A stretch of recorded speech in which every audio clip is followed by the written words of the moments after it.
Balaji Finserv, जहां मिलती है आपको वाहन बीमा, स्वास्थ्य बीमा, म्यूचुअल फंड, जीवन बीमा, फाइनेंस, साधारण बीमे की सभी सुविधाएं।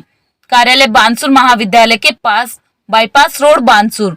मुख्य कार्यालय लाल कोठी, कोटपुतली। अधिक जानकारी के लिए संपर्क करें 8302367656।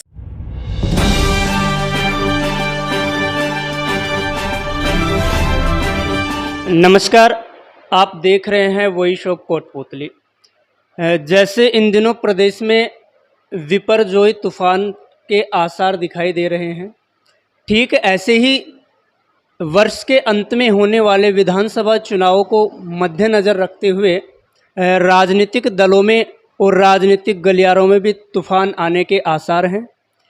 इन्हीं सभी तमाम मुद्दों पर बातचीत करने के लिए हमारे बीच वसुंधरा राज्य समर्थक मंच राजस्थान के प्रदेश उपाध्यक्ष ब्रजमोहन शर्मा जी हैं। आइए इन्हीं से बातचीत करते हैं कि वर्ष के अंत में होने वाले विधानसभा चुनाव को लेकर विशेषतः वसुंधरा राज्य समर्थक मंच व भाजपा की क्या रणनीतियां हैं। सबसे पहले तो स्वागत है सर आपका हमारे स्टूडियो में। स्वागत। भाजपा की आगामी विधानसभा चुनाव को लेकर क्या रणनीतियां हैं और उस बीच वसुंधरा राज्य समर्थक मंच कहाँ खड़ा है?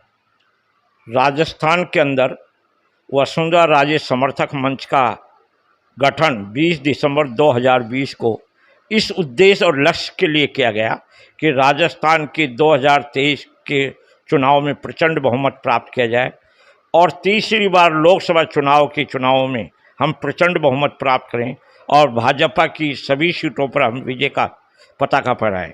वसुंधरा राज्य समर्थक मंच मनाने का उद्देश्य कि राजस्थान के अंदर 2 बार वसुंधरा राजे जी यशस्वी पूर्व मुख्यमंत्री रही हैं, जिन्होंने जन कल्याणकारी योजनाएं दी हैं और उनके बल पर हमने वसुंधरा राजे समर्थक मंच बनाया है।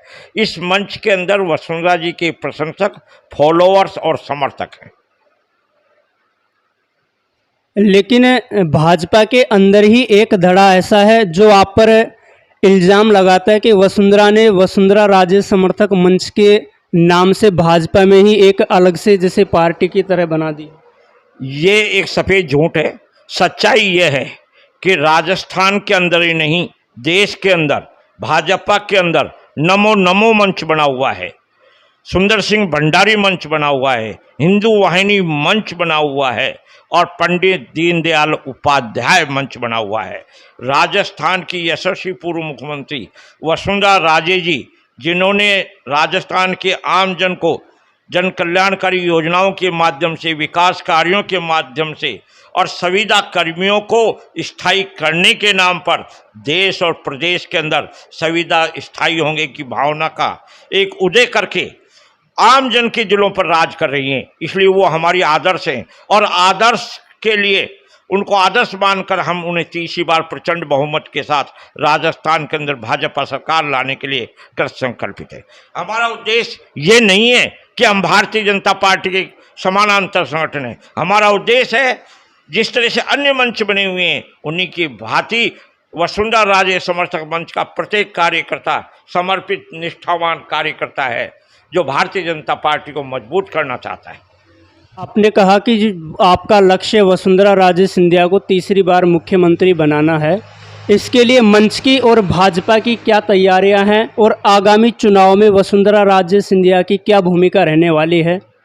देखिए, वसुंधरा राजे समर्थक मंच ने 200 विधानसभा क्षेत्रों में बूथ स्तर तक अपनी मॉनिटरिंग करके बूथ स्तर तक हमने अपनी कार्य योजना बनाई है। हमारे मंच के प्रदेशाध्यक्ष एडवोकेट विजय भारद्वाज जी के निर्देशन में हमने हाई पावर कोर कमेटी बनाई है और उसके माध्यम से हमने वसुंधरा राजे समर्थक मंच के सभी मोर्चे और प्रकोष्ठों को गठन कर दिया है, जिसमें युवा मोर्चा है, महिला मोर्चा है, किसान मोर्चा है, SC/ST मोर्चा है, शिक्षा प्रकोष्ठ मोर्चा है। इन सब मोर्चों के माध्यम से हम भारतीय जनता पार्टी को मजबूत करते हुए प्रचंड बहुमत की भाजपा सरकार बनाएंगे और वसुंधरा जी को तीसरी बार मुख्यमंत्री बनाएंगे। हमारा उद्देश्य किसी को नुकसान करना नहीं, हमारा उद्देश्य है मोदी जी और वसुंधरा जी तीसरी बार। लेकिन अभी तो ऐसे आसार नज़र नहीं आ रहे हैं। आला कमान अभी तक वसुंधरा जी को राजस्थान में आगे नहीं किया है। क्या आपको लगता है कि आगामी विधानसभा चुनाव वसुंधरा जी के नेतृत्व में हो तो ज़्यादा फायदा मिल सकता है? देखो, मैं राजस्थान सेवानिवृत्त कर्मचारी महासंघ का प्रदेशाध्यक्ष भी हूँ और राजस्थान का सेवानिवृत्त कर्मचारी गांव और ढाणी, तहसील, जिला और मंडल स्तर तक प्रभावी है। उनकी भावनाओं से हमें ये फीड मिल रहा है कि राजस्थान के अंदर वसुंधरा राजे ही भाजपा सरकार बना सकती हैं। यदि वसुंधरा राजे जी को नेतृत्व नहीं दिया गया तो भाजपा सरकार नामुमकिन हो जाएगी। सच्चाई ये है, मैं केंद्रीय नेतृत्व के माध्यम से भी ये मांग करना चाहता हूँ कि राजस्थान के अंदर अभी हाल में सीपी जोशी जी ने कार्यक्रम किया सचिवालय महाघेराव, इससे पहले सतीश पूनिया जी ने कार्यक्रम किया, कुर्सियाँ खाली रह गई, जो इस बात को इंगित करती हैं कि वसुंधरा जी ही प्रबल बहुमत प्राप्त करेंगी और वसुंधरा जी के साथ ही जन सैलाब है। भाजपा की बात करें तो एक अनार 100 बीमार वाली स्थिति है। सतीश पूनिया, राजेंद्र राठौड़, गजेंद्र सिंह शेखावत, वसुंधरा राजे, किसको कमान मिलेगी? और ऐसे बिखरी हुई भाजपा गहलोत को कैसे मात दे पाएगी, जबकि अब आम जनता के मुंह से एक आवाज़ आने लगी है गहलोत फिर से? ये सच्चाई है। मैं तो इतना कहना चाहता हूं, अशोक गहलोत सरकार द्वारा जिस प्रकार से अब चुनावी वक्त में चुनावी घोषणाएं की जा रही हैं, लुभाया जा रहा है, आज राजस्थान का किसान, आज राजस्थान का संविदा कर्मी खुलेआम पूछ रहा है, गहलोत साहब कब होगा हमारा कर्जा माफ, कब होंगे हमारे संविदा कर्मी स्थायी। इसलिए वसुंधरा राजे जी की तरफ आम जन देख रहा है कि जिस तरह से संविदा कर्मियों में प्रबोधक को 1200 रुपये का पैरा टीचर था, उसको स्थायी कर दिया, उसका परिवार, उसके मित्र और उसका परिवार के साथ साथ उसके रिश्तेदार हर्षोल्लासित हो गए और उन्होंने खुलकर ये कहने लगे हैं कि वसुंधरा जी को लाओ। मैं तो इतना कहना चाहूँगा कि आज हालात है, केंद्रीय नेतृत्व को अब देखना होगा, जन भावना का सम्मान करना होगा, नहीं तो कर्नाटक से भी बुरे परिणाम होंगे। राजस्थान का ब्रजमोहन शर्मा ये खुलेआम कहता है। मैं वसुंधरा राजे समर्थक मंच के प्रदेश उपाध्यक्ष के नाते राजस्थान सेवानिवृत्त कर्मचारी महासंघ के माध्यम से जन भावना से अवगत करा रहा हूँ आपके लोकप्रिय चैनल के माध्यम से कि राजस्थान के अंदर वसुंधरा ही प्रचंड बहुमत प्राप्त करेंगी, उनके सिवाय कोई यहाँ नहीं कर सकता, और नहीं तो कांग्रेस रिपीट हो सकती है। क्योंकि जिस तरह से गहलोत और सचिन पायलट की लड़ाई चल रही थी, आज वो जाजम पर आ रहे हैं। तो इस हालात में केंद्रीय नेतृत्व भी यहाँ पर एक ही सर्वमान्य नेता है, वो है वसुंधरा राजे। वसुंधरा जी के बारे में वर्ष 2018 में हुए विधानसभा चुनाव के बारे में कहा जाता था कि रानी तेरी खैर नहीं, मोदी से कोई बैर नहीं, और ठीक राजस्थान राज्य के लोगों ने ऐसा करके भी दिखाया। वसुंधरा जी के नेतृत्व में भाजपा की सरकार रिपीट नहीं हुई, जबकि लोकसभा चुनाव में भाजपा ने 25 की 25 सीटें जीती।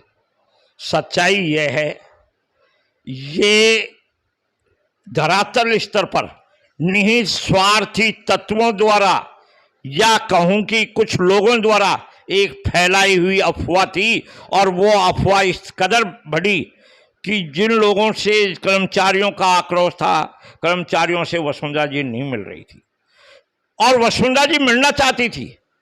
चुनाव के अंतिम समय पर मेरे को स्वयं से बात की गई थी कि क्या ऐसा है, मैं कि नहीं मैडम, वसुंधरा जी आपसे कर्मचारी नाराज नहीं है, कर्मचारी नाराज है आपके पास मिलाने वाले लोगों से, वो आपसे मिलने ही नहीं देते हमको। और इसी भावना को लेकर कर्मचारियों में थोड़ा सा आक्रोश था, लेकिन हर वर्ग वसुंधरा राजे जी से प्रसन्न था और उसी का परिणाम हुआ कि कांग्रेस सरकार आई और थोड़े ही दिन में 25 की 25 की सीटें भाजपा की झोली में चली गई, क्योंकि वो समझ गए कि ये प्रोपेगेंडा था। अब लोकसभा की 25 सीटों पर हम वसुंधरा जी की भांति यदि मोदी जी को भी हरा देंगे तो हमारी क्या हालत होगी। इसलिए उस भावना से आज भी राजस्थान का कर्मचारी, किसान, मजदूर, आज आप देख रहे हो किस तरह से भ्रष्टाचार चरम सीमा पर है।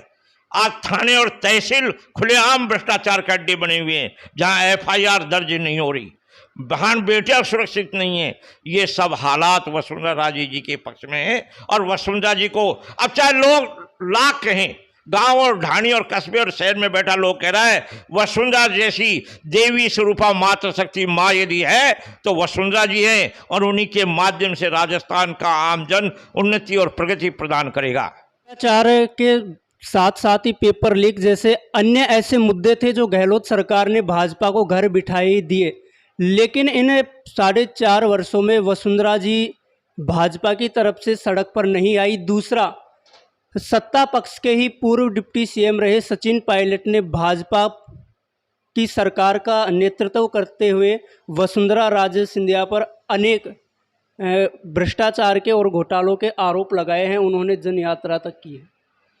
देखिए, मैं तो साफ सुथरी और सीधी सच्ची बात कहने का आदी हूँ। मुझे राजस्थान के कर्मचारियों में भी इस बात के लिए माना जाता है कि अब ब्रजमोहन आ गया, सीधी सच्ची बात कहेगा। आज भी आपके स्टूडियो में ये कहना चाहता हूँ कि सचिन पायलट साहब जब उप मुख्यमंत्री थे, जब कहाँ चले गए थे, जब क्या वसुंधरा जी बिल्कुल साफ छवि की थी, जब वो हट गए, गहलोत जी और सचिन पायलट में 9-2-11 का युद्ध चल गया तो उनको सारी बातें याद आने लगी। ये सब राजनीतिक स्वार्थ की लड़ाई है। आज फिर एक हो जुट हो रहे हैं, अब भूल जाएंगे। सच्चाई यह है, जब जब वसुंधरा जी सड़कों पर आई हैं, जन सैलाब उमड़ा है, और आज उसी का परिणाम है। राजस्थान का आम जन कह रहा है वसुंधरा जी को लाओ। अगर भविष्य में भी वर्तमान जैसे हालात रहे, अगर भाजपा वसुंधरा को आगे नहीं करती है, साइड लाइन रखती है, तो वसुंधरा राजे समर्थक मंच उस समय क्या कदम उठाएगा, क्या रणनीति है? मैं पहले ही कह चुका, वसुंधरा राजे समर्थक मंच का प्रत्येक पदाधिकारी कार्यकर्ता समर्पित निष्ठा भाव से कमल के फूल के लिए कार्य कर रहा है, मोदी जी की जन कल्याणकारी योजनाओं के लिए कार्य कर रहा है, और वसुंधरा जी को देवी स्वरूपा मातृशक्ति मां मानकर उनके लिए कार्य कर रहा है। हमारा कार्य है देश और प्रदेश में भाजपा की सरकार बनाना, और केंद्रीय नेतृत्व चाहे वो JP नड्डा जी हो, अमित शाह हो, या भाई साहब नरेंद्र मोदी जी हो, जन भावना का सम्मान करते हैं। खुद मोदी जी मन की बात करते हैं। अरे मन की बात करने वाला राजस्थान के जन जन की मन की बात को माफ कर वसुंधरा जी को नेतृत्व देगा, और आने वाले चुनाव में वसुंधरा जी मुख्यमंत्री बनेंगी, और आम जन विकास की गंगा में फिर से अपने हाथ धोएगा, और संविदा कर्मी स्थायी होंगे। तो यहाँ वसुंधरा राजे समर्थक मंच के प्रदेश उपाध्यक्ष ब्रजमोहन शर्मा ने साफ साफ और दो टूक शब्दों में सीधी शट बात कही है कि अगर राजस्थान में भाजपा वसुंधरा राजे सिंधिया को चेहरा घोषित नहीं करती है तो हालात कर्नाटक से भी बुरे हो सकते हैं। आप देख रहे हैं वॉइस ऑफ कोटपुतली, और मैं आपके साथ कुमार अंकेश। श्री बालाजी फिनसर्व, जहां मिलती है आपको वाहन बीमा, स्वास्थ्य बीमा, म्यूचुअल फंड, जीवन बीमा, फाइनेंस, साधारण बीमे की सभी सुविधाएं। कार्यालय बानसूर महाविद्यालय के पास, बाईपास रोड, बानसूर। मुख्य कार्यालय लालकोठी, कोटपुतली। अधिक जानकारी के लिए संपर्क करें 8302367656।